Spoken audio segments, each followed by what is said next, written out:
श्री कृष्णा, जय श्री राधे। भक्तों, आज मैं आपको सत्यनारायण भगवान की कथा का श्रवण कराऊंगी, जिसे सुनकर आप पुण्य के अधिकारी बन सकते हैं। पौष मास की जो पूर्णिमा है, उसका व्रत 2 जनवरी दिन शुक्रवार को रखा जाएगा। पूर्णिमा 3 तारीख की भी है सूर्योदय में। तो हम स्नान दान की जो पूर्णिमा रहेगी वो 3 जनवरी दिन शनिवार की रहेगी। सत्यनारायण भगवान की कथा के कुछ नियम हैं, जैसे कि हमें व्रत को पूर्ण श्रद्धा और पवित्र मन से रखना चाहिए। सुबह सवेरे हमें साफ वस्त्र पहनने चाहिए, कलश की स्थापना करनी चाहिए, सत्यनारायण भगवान की पूजा करनी चाहिए, भगवान से अपनी मनोकामना के लिए प्रार्थना करनी चाहिए। सबसे पहले हमें स्वच्छता, सबसे सुबह स्नान करके साफ सुथरे वस्त्र पहने और पूजा स्थल को स्वच्छ करें। फिर एक चौकी पर लाल और पीला वस्त्र बिछाकर सत्यनारायण भगवान की तस्वीर को स्थापित करें। चौकी के पास आप एक कलश, पानी, रोली, सुपारी, सिक्के आदि से भरे और नारियल भी रख सकते हैं। भगवान भोग, इसमें सामग्री क्या क्या रखेंगे? भगवान को भोग लगाने के लिए हम भोग बना सकते हैं। पंजीरी, फल, पंचामृत, तुलसी दल, पूजा सामग्री आदि सब आप एक स्थान पर एकत्रित करके हम पूजा की तैयारी करेंगे। संकल्प और पूजा करके लेकर हम भगवान की पूजा करेंगे। गणेश जी का पहले हम नाम लेंगे, फिर कलश जी की पूजा करेंगे। पंडित को बुलाकर या स्वयं ही आप कथा का श्रवण कर सकते हैं। उसके बाद आपको भोग लगाना है, फिर आरती करनी है, प्रसाद सभी भक्तजनों में वितरण करना है। व्रत के दौरान हमें कुछ खास नियमों का ध्यान रखना चाहिए। उस दिन हमें झूठ नहीं बोलना चाहिए, निंदा नहीं करनी चाहिए और ना ही छल कपट करना चाहिए। इसके बारे में अपने मन में कोई भी विचार नहीं लेकर आना चाहिए। रात को चंद्रमा निकलने पर चंद्रमा को अर्घ्य देना चाहिए।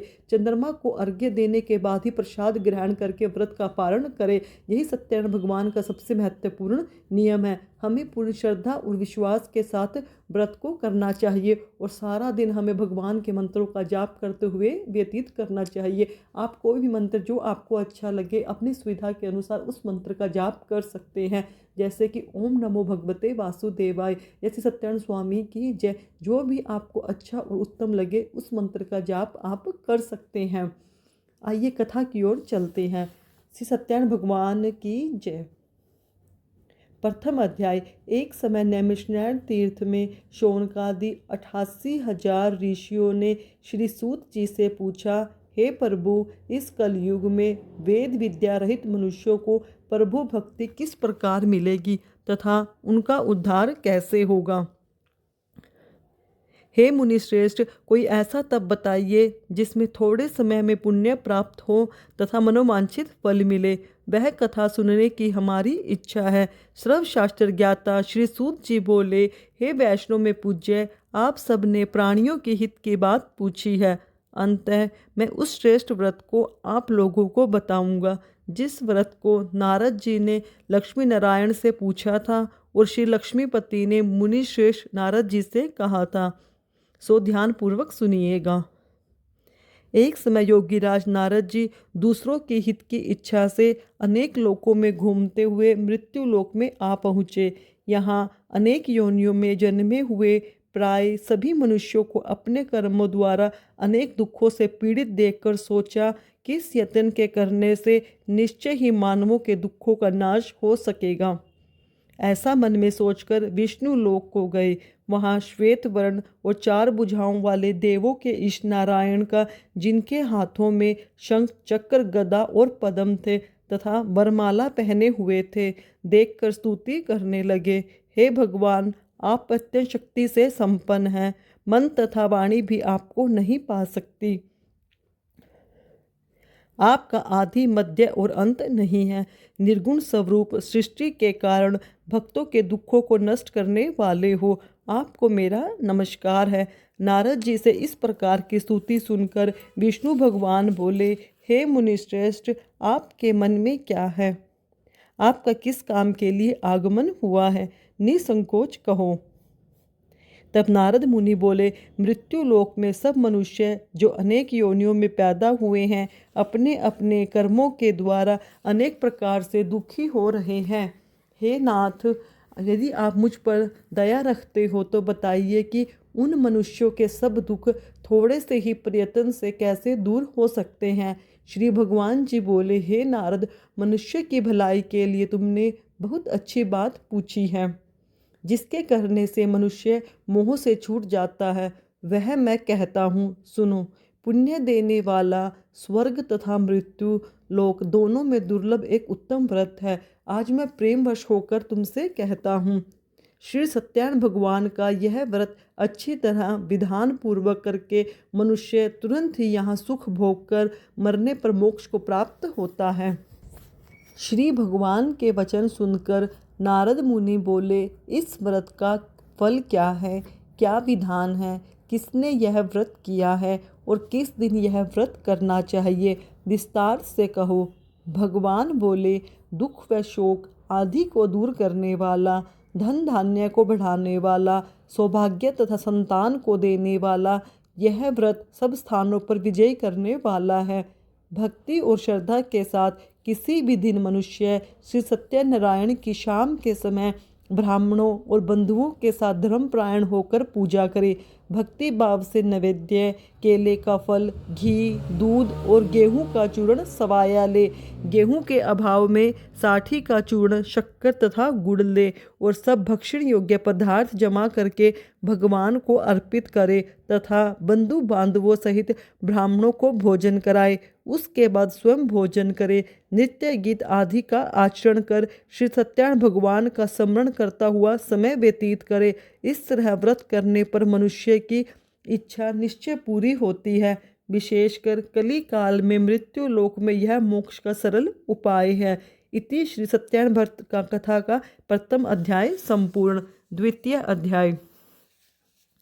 सूत जी बोले, हे ऋषियों, जिसने पहले समय में इस व्रत को किया है उसका इतिहास कहता हूँ, ध्यानपूर्वक सुनिएगा।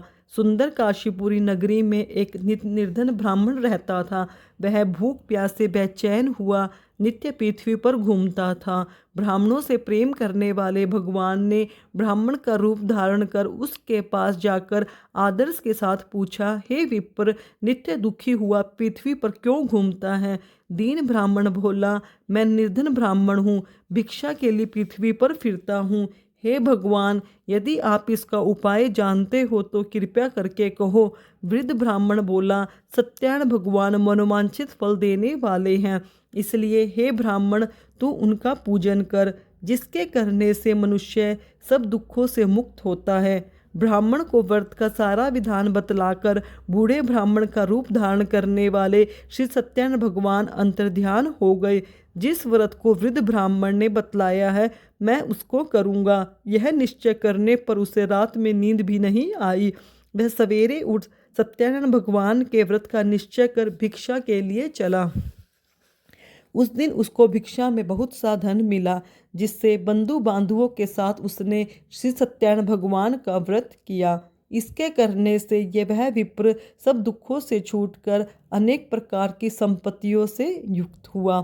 उस समय वह विप्र हर मास वह व्रत करने लगा। इस तरह सत्यानंद भगवान के व्रत को जो करेगा वह सब पापों से छूटकर मोक्ष को प्राप्त होगा।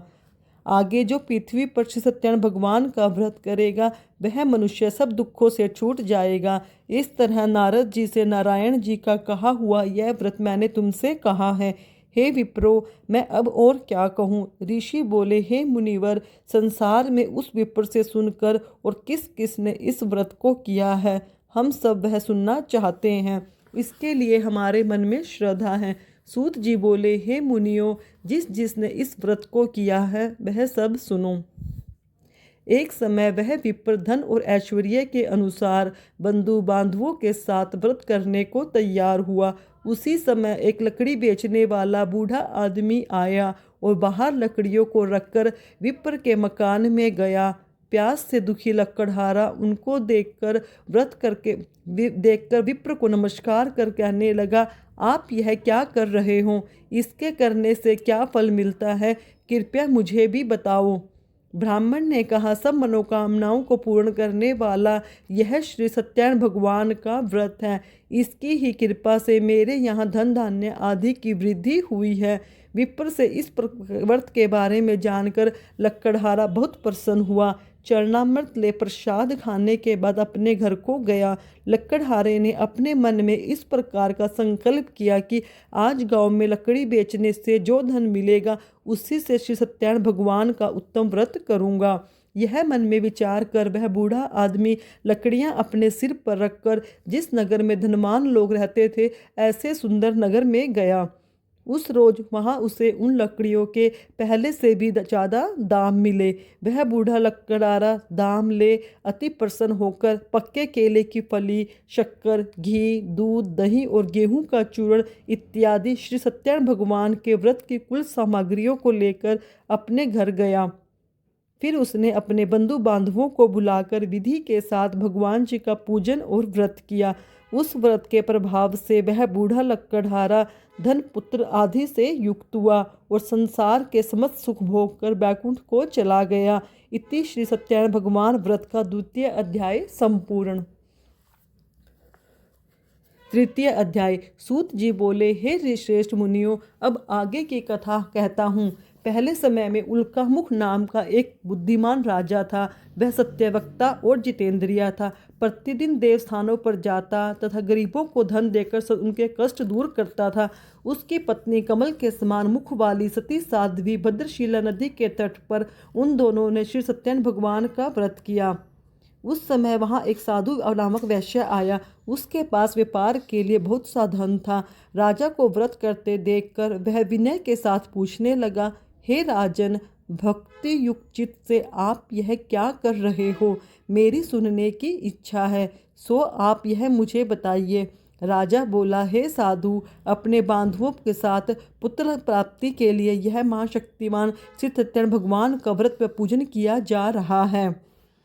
राजा के वचन सुनकर साधु आदर से बोला, हे राजन, मुझसे इसका सब विधान कहो, मैं भी आपके कथा अनुसार इस व्रत को करूँगा। मेरे भी कोई संतान नहीं है और मुझसे निश्चय ही होगी। राजा से सब विधान सुन व्यापार से निर्वित हो वह आनंद के साथ घर गया। साधु ने अपनी पत्नी से संतान देने वाले उस व्रत का वर्णन सुनाया और कहा, जब मेरे संतान होगी तब मैं इस व्रत को करूँगा। साधु ने ऐसा वचन अपनी पत्नी लीलावती से कहे। एक दिन उसकी पत्नी लीलावती पति के साथ आनंदित हो संसारिक धर्म में प्रवृत्त होकर श्री सत्यनारायण भगवान की कृपा से गर्भवती हो गई और 10वें महीने में उसके गर्भ से एक सुंदर कन्या का जन्म हुआ। दिनों दिन वह इस तरह बढ़ने लगी जैसे कि शुक्ल पक्ष का चंद्रमा बढ़ता है। कन्या का नाम कलावती रखा गया। तब लीलावती ने मीठे शब्दों में अपने पति से कहा कि अब आपने जो संकल्प किया था कि सत्यनारायण भगवान का व्रत करूंगा, अब आप उसे करिए।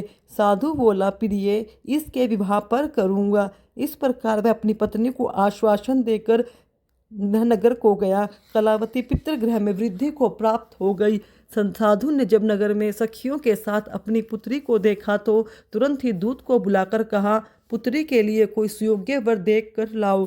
साधु की आज्ञा पाकर दूत कंचन नगर पहुंचा और वहां पर देखभाल कर लड़के के लिए सुयोग्य वाणिक पुत्र को ले आया। उस सुयोग्य लड़के को देखकर साधु ने अपने बंधु बांधवों सहित प्रसन्नचित्त अपनी पुत्री का विवाह उसके साथ कर दिया। किंतु दुर्भाग्य के समय विवाह के समय भी व्रत को करना भूल गया। तब श्री भगवान क्रोधित हो गए और श्राप दिया कि तुम्हें दारुण दुख प्राप्त होगा। अपने कार्य में कुशल साधु बनिया जा माता सहित समंदिर के समीप स्थित होकर रत्नासुरपुर नगर में गया। वहां दोनों ससुर जमाई चंद्रकेतु राजा के उस नगर में व्यापार करने लगे। एक बार भगवान श्री सत्यनारायण की माया से प्रेरित कोई चोर राजा का धन चुराकर भागा जा रहा था, किंतु राजा के दूतों को आता देखकर चोर ने घबराकर भागते हुए राजा के धन को वहीं चुपचाप रख दिया जहां ससुर जमाई ठहरे हुए थे। जब दूतों ने उस साधु वैश्य के पास राजा के धन को रखा देखा तो उन दोनों को पकड़कर और राजा के समीप जाकर बोले, हम इन दोनों चोरों को पकड़ कर लाए हैं, अब हमें क्या करना है, आज्ञा दे। राजा की आज्ञा से उन्हें कारावास में डाल दिया गया। उनका जो धन था उनसे छीन लिया गया और उन्हें कारावास में डाल दिया गया। श्री सत्यनारायण भगवान के श्राप द्वारा उनकी पत्नी भी घर पर बहुत दुखी हुई। उनके घर पर जो धन रखा था उसे भी चोर चुरा कर ले गए। शारीरिक व मानसिक पीड़ा तथा भूख से अति दुखी हो अन्न की चिंता में कलावती एक ब्राह्मण के घर गई। वहाँ उसने श्री सत्यनारायण भगवान का व्रत होते देखा, फिर कथा सुनी तथा प्रसाद ग्रहण कर रात को घर आई। माता ने कलावती से कहा, हे पुत्री, तू अब तक कहाँ रही और तेरे मन में क्या है? कलावती बोली, हे माता, मैंने एक ब्राह्मण के घर श्री सत्यनारायण भगवान का व्रत देखा है। कन्या के वचन सुनकर लीलावती भगवान के पूजन की तैयारी करने लगी। लीलावती ने परिवार और बंधुओं से श्री सत्यनारायण भगवान का पूजन किया और वर मांगा, मेरे पति और दामाद शीघ्र आ जाए। साथ ही प्रार्थना की, हम सबका अपराध क्षमा करो। श्री सत्यनारायण भगवान के इस व्रत से संतुष्ट हो गए और राजा चंद्रकेतु को स्वप्न में दर्शन देकर कहा, हे राजन, दोनों वैश्यों को प्रातः ही छोड़ दो। उनका सारा धन जो तुमने लिया है उन्हें वापस दे दो, नहीं तो मैं तुम्हारा धन, राज्य, पुत्रादि नष्ट कर दूंगा। राजा के ऐसा कहकर भगवान अंतर्ध्यान हो गए। प्रातःकाल राजा चंद्रकेतु ने सभा में अपना स्वप्न सुनाया। फिर दोनों वाणिक पुत्रों को कैद से मुक्त कर सभा में बुलाया। दोनों ने आते ही राजा को नमस्कार किया। राजा मीठे वचनों से बोला, हे महानुभाव, भाग्यवश ऐसा कठिन दुख तुम्हें प्राप्त हुआ है, अब तुम्हें कोई भय नहीं है। ऐसा कहकर राजा ने उनको नए नए वस्त्र आभूषण पहनाए और उनका जितना धन लिया था उससे दुगना धन देकर आदर के साथ विदा किया। दोनों वैश्य अपने घर को चल दिए। इति श्री सत्यनारायण भगवान की कथा का 3य अध्याय संपूर्ण। बोलो सत्यनारायण भगवान की जय। 4था अध्याय। सूत जी बोले, वैश्य ने मंगलाचार करके यात्रा आरंभ की और अपने नगर को चल दिए। उनके थोड़ी दूर निकलने पर दंडी वेशधारी श्री सत्यनारायण भगवान ने उनसे पूछा, हे साधु, तेरी नाव में क्या है? क्या धन लेने? तो अभिमानी वाणिक हंसता हुआ बोला, हे दंडी, आप क्यों पूछ रहे हो? क्या धन लेने की इच्छा है? मेरी तो नाव में तो बेल पत्ते भरे हुए हैं। श्री भगवान ने कहा, तुम्हारा वचन सत्य हो। दंडी ऐसा कहकर वहाँ से कुछ दूर जाकर शिला पर बैठ गए। दंडी के जाने पर वैश्य ने नित्य क्रिया करने के बाद नाव को ऊंची उठी देखकर अचंभा किया तथा नाव में बेल पत्ते आदि देखकर मूर्छित हो जमीन पर गिर पड़ा। फिर मूर्छा खुलने पर अत्यंत शोक प्रकट करने लगा। तब उसका दामाद बोला, आप शोक न करें, यह दंडी का श्राप है। अंततः हमें उनकी शरण में चलना चाहिए, तभी हमारी मनोकामना पूरी होगी। दामाद के वचन सुनकर वह दंडी के पास पहुंचा और अत्यंत भक्ति भाव से नमस्कार करके बोला, मैंने जो आपसे असत्य वचन कहे थे उनको क्षमा करो। ऐसा कहकर शोकातुर हो रोने लगा। तब दंडी भगवान बोले, हे वाणिक पुत्र, मेरी आज्ञा से बार बार तुम्हें दुख प्राप्त हुआ है, तू मेरी पूजा से विमुख हुआ है। साधु बोला, हे भगवान, आपकी माया से ब्रह्मा आदि देवता भी आपके रूप को नहीं जानते, तब मैं अज्ञानी कैसे जान सकता हूँ? आप प्रसन्न होइए, मैं सामर्थ्य के अनुसार आपकी पूजा करूँगा। मेरी रक्षा करो और पहले के समान नौका में धन भर दो। उसके भक्तियुक्त वचन सुनकर भगवान प्रसन्न हो उसकी इच्छा अनुसार वर देकर अंतर्ध्यान हो गए। तब उन्होंने नाव को आकर देखा, नाव धन से परिपूर्ण थी। फिर वह श्री सत्यनारायण भगवान का पूजन कर साथियों सहित अपने नगर को चल पड़ा। जब वह अपने नगर के निकट पहुंचा तब दूत को घर भेजा। दूत ने साधु के घर जाकर उसकी पत्नी को नमस्कार कर कहा, साधु अपने दामाद सहित इस नगर के समीप आ गए हैं। ऐसा सुन साधु की पत्नी ने बड़े हर्ष के साथ श्री सत्यनारायण भगवान का पूजन कर पुत्री से कहा, मैं अपने पति के लिए दर्शन के लिए जा रही हूँ, तू कार्य पूर्ण कर शीघ्र आ। माता के ऐसे वचन सुनकर कलावती प्रसाद को छोड़कर जल्दी में पति के पास गई। प्रसाद की अवज्ञा के कारण श्री सत्यनारायण भगवान ने रुष्ट होकर उसके पति को नाव सहित पानी में डुबो दिया। कलावती अपने पति को न देखकर रोती हुई जमीन पर गिर पड़ी। इस तरह नौका को डूबा हुआ कन्या को रोता हुआ देखकर साधु दुखी होकर बोला, हे प्रभु, मुझसे या मेरे परिवार से कोई भूल हुई हो उसे क्षमा करो। उसके दीन वचन सुनकर श्री सत्यनारायण भगवान प्रसन्न हो गए और आकाशवाणी हुई, हे साधु, तेरी कन्या मेरे प्रसाद को छोड़कर आई है, इसलिए उसका पति अदृश्य हुआ है। यदि वह घर जाकर प्रसाद खाकर लौटे तो उसे पति के दर्शन अवश्य होंगे। आकाशवाणी सुनकर कलावती ने घर पहुंचकर प्रसाद खाया, फिर पति के दर्शन किए। तत्पश्चात साधु ने बंधु बांधवों सहित श्री सत्यनारायण भगवान का विधि पूर्वक पूजन किया। इस लोक का सुख भोगकर अंत में स्वर्ग लोक को गया। बोलो विष्णु भगवान की जय, सत्यनारायण भगवान की जय। इति श्री सत्यनारायण व्रत कथा का चतुर्थ अध्याय संपूर्ण। पंचम अध्याय। सूत जी बोले, हे ऋषियों, मैं और भी कथा कहता हूँ, ध्यान पूर्वक सुनिएगा। प्रजापालन में लीन तुंगध्वज नाम का एक राजा था। उसने भी भगवान का प्रसाद त्याग कर बहुत दुख पाया। एक समय वन में जाकर वन्य पशुओं को मारकर बड़ के पेड़ के नीचे आया। वहां उसने ग्वालों को भक्तिभाव से बांधवों सहित सत्यनारायण भगवान की पूजन करते देखा। राजा देखकर भी अभिमानवश वहां नहीं गया और न ही नमस्कार किया। जब ग्वालों ने श्री भगवान का प्रसाद उसके सामने रखा तो वह प्रसाद त्याग कर अपनी नगरी को चला गया। वहां पहुंचकर उसने अपना सब कुछ नष्ट पाया।